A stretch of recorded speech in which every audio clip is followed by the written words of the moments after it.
everybody, this is Ben at Ourtradingcards, co-host of the About the Cards podcast and the Hobby Hotline. Just wanted to welcome you guys back to episode 3. My thoughts and advice on how to organize your collection. Once again, this pod series is really designed to be less opinionated and more factual based. Give you tips and pointers as I've experienced them on a wide array of topics that are trading card related. Today, one thing, we buy cards, we collect cards, we get these cards into our homes, and then what? We've got to organize them somehow, and some of us are more organized than others, and some of us are extremely organized and still disorganized at the end of the day, all simultaneously. And, the first thing I want to address is space. Some of us have more space than others. Some of us have man caves and large garages, and some of us are much more confined within our respective homes as to how much space we can allocate towards our trading card hobby, whether that's boxes and binders, or whether that's just stacks of loose cards and different cards that are waiting to be organized or in the process of being organized and cataloged.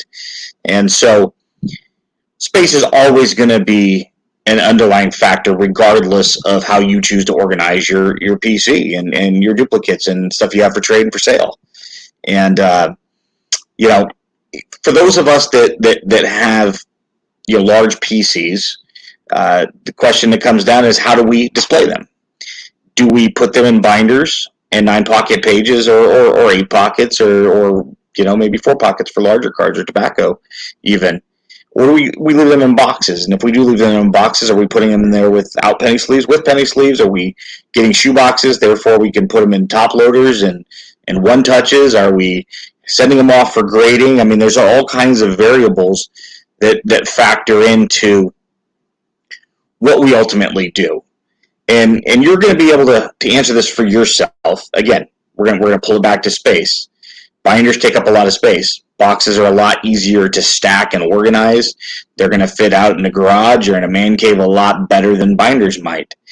Binders can sit on shelves, whether you're going to put them vertical or, as I do, lay them horizontal, back to back, so that they stack nice and neat to protect the integrity of the cards.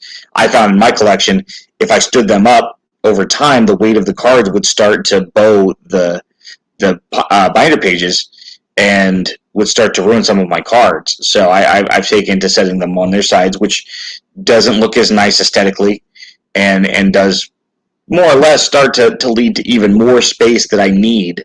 But for me, it works. I personally found really loose sleeves that are fantastic for some of the thicker relics and some of the thicker card stock, like Inception and museum collection. Things that don't fit into your traditional pages. I had quite a few out in my garage. I don't know how fluid they are as far as being able to locate more for purchase. I'd love to know if you're aware of these pages and what they look like. But if you're going to put things in a box, they're not as easy to look at either. And putting them in a binder always is nice to be able to turn those pages, one set after another, one page after another. So you're going to have to answer that for yourself. There's an associated cost too. Boxes are a lot cheaper than binders. Binders can run you $7 to $10 on average. They have a finite space, whereas a monster box costs you less than $5 and will hold upwards of 5,000 cards, depending, of course, on how you catalog them in there. Obviously, if you start putting everything in a penny sleeve or in a top loader, you're going to fit less and less in some of these boxes, despite what they're designated as to how many they'll hold raw. So, personally, I like binders mostly because I like to enjoy my collection as if it were a book and go back and take a look at the historical view of what cards had come out and what I chose to collect in 2015, 2016, and so on. For some people, it's just a matter of having cards together, whether it's by set or team set or players or maybe veterans versus prospects, and That's all fine and well. It's going to be up to you at the end of the day what's going to work best for you, and only you can decide that. Once you've decided, I'm going with binders, I'm going with boxes. Are you a complete set collector? Because obviously you probably want to have those individually boxed, or in a binder by themselves, unless it's a smaller complete set. If it's 100 cards versus the old days where it was 660 or 792, you definitely want to have an opportunity to maximize your binders. But team sets, player collections. We have all different types of PCs, and you're going to need to determine what's going to work best for you from two aspects, really.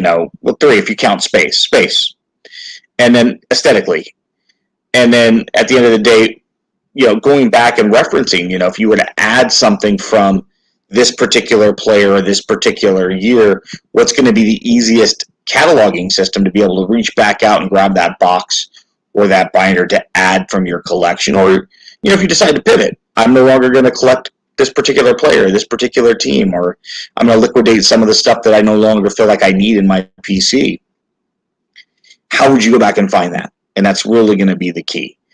For me personally, I've got all of my binders together, but they're not labeled on the side, which is something I need to eventually get around to. That way, when I pick up a card from 2015, I don't have to search through 18 binders to find the 2015 binder. Or in my case, as an A's team super collector, that the amount of releases has pushed me to 2, even 3 binders per year, which makes it even more difficult because now you're just multiplying, like Gremlins, how many of these binders you have. If you decide to collect, a complete set, numerical is always ideal. It's really easy. It's fluid. It's fun to see all of the cards kind of intermixed together.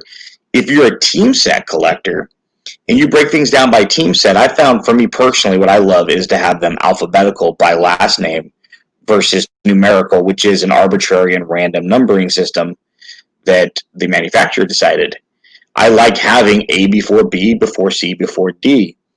And because I do put all of my PC in binders, it's nice to see from product to product as you turn the page. If you go from Allen and Ginter to Gypsy Queen to your base set and some of the smaller ones like some of the Donruss and Panini related sets, seeing which cards and which players were featured.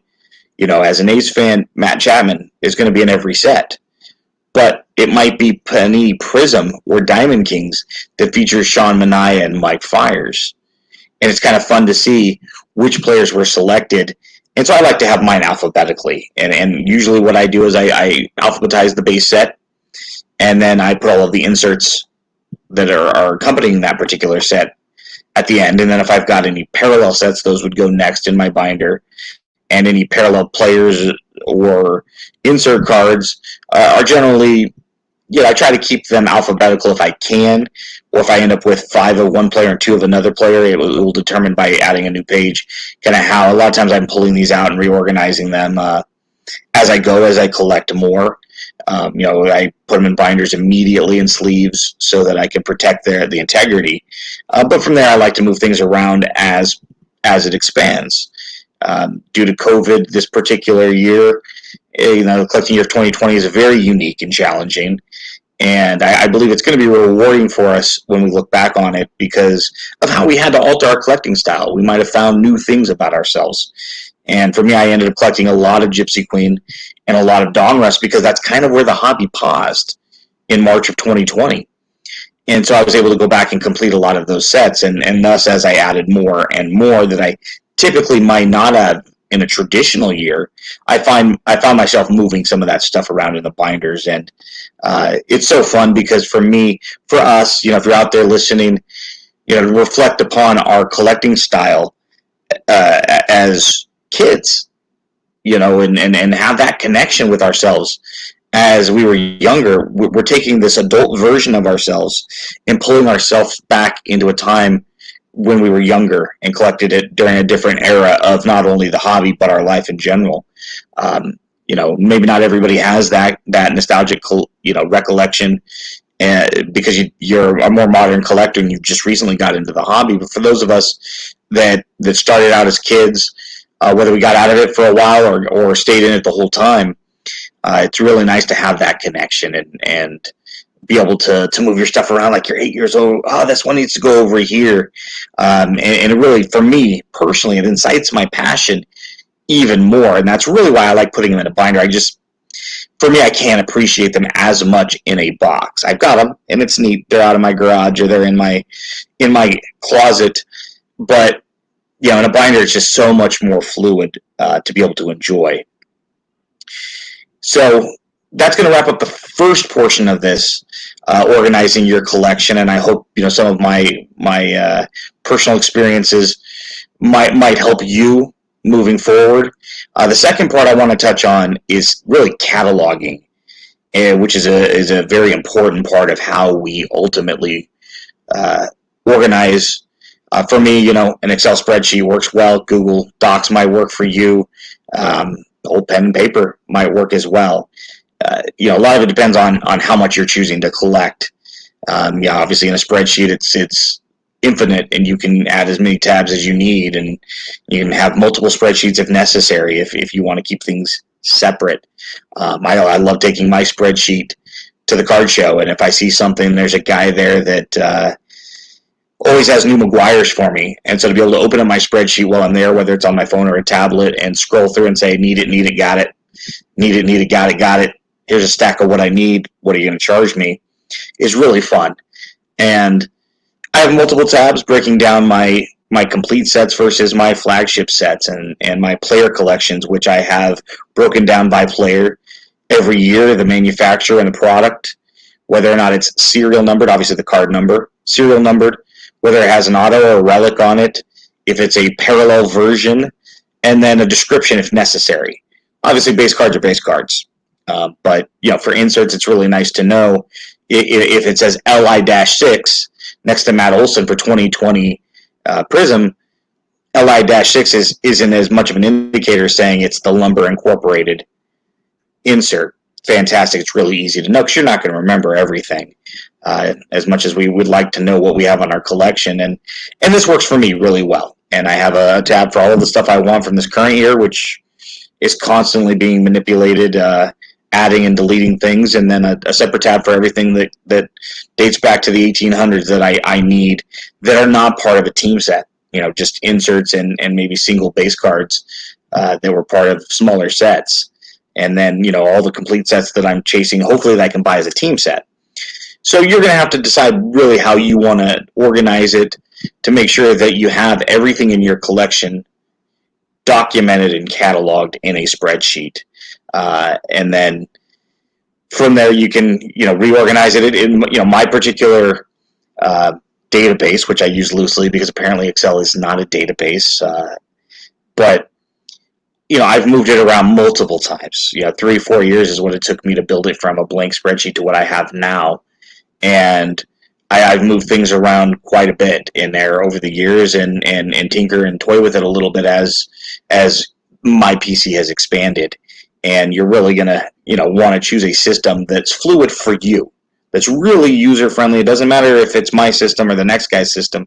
As long as you have a system that works for you is really important. That way when you go to a card show or if you're on Sporlots or eBay looking for things to fill out your collection, you'll really have an opportunity to be as focused and organized as possible. I still buy doubles every once in a while because I'm not paying attention to my own organization system.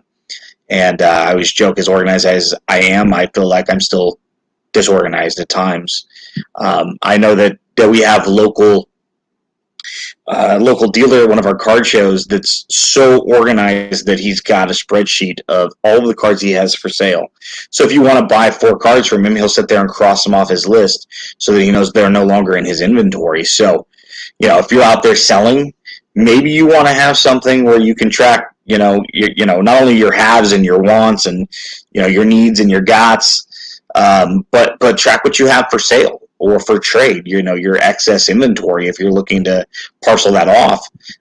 Obviously, if you've got stuff in a dollar box, it doesn't matter. But if you've got, real inventory, it might be nice, especially if you're selling across multiple platforms, because somebody might sell something on Twitter, for instance, or Facebook that they have listed on eBay as a buy it now, and then you don't take it off of eBay, and next thing you know, you sell it there, and you don't have the card in your inventory anymore. So you can get as organized as you feel is necessary with your personal collection and your excess inventory. At the end of the day, like I always say, I've said this on every episode thus far, there's no right or wrong answer. You really just need to find something that works best for you. And if you have any questions, you're always welcome to hit me up at Ourtradingcards on Twitter. There's a vast amount of individuals out there that are always willing to lend you some information and advice and kind of from personal experience, do's and don'ts. For me, the biggest do, get organized. The biggest don't be married to a particular system. Be willing to pivot and be flexible, because that's the only way that you're going to be able to find a system that really works for you. Luckily for me, I have one right now that I absolutely love, and it's a very, when I have that Excel spreadsheet open and I'm looking around at it, and I can see my collection visually without actually having it in front of me, it really allows me to become closer to my collection and even have more passion for what I've chosen to collect. And it's taken a long time. It's taken me a few years. I started that database probably back in 2012, and I'd say it was 2015, 2016 before I really felt like the tinkering is more or less done. And find out what works for you. If you're out there listening and this video helped, let me know. I intend to make quite a few more if the good Lord is willing. And if you're not currently organized and you choose to open up a spreadsheet, and let me know. I would love to see that. And you're always welcome to tag the myself or the About the Cards podcast or the Hobby Hotline, because we would love to share your collection and your organization to others, because that's how we're going to spread our knowledge. This is what works for me. Take what you like, leave what you don't, and we would love to see what you have, because I might want to borrow some of it myself. And so until next time, I'm Ben at Ourtradingcards. Check me out here on YouTube. Like and subscribe if you would like, and then you're always welcome to check me out on the Hobby Hotline and About the Cards. So take care.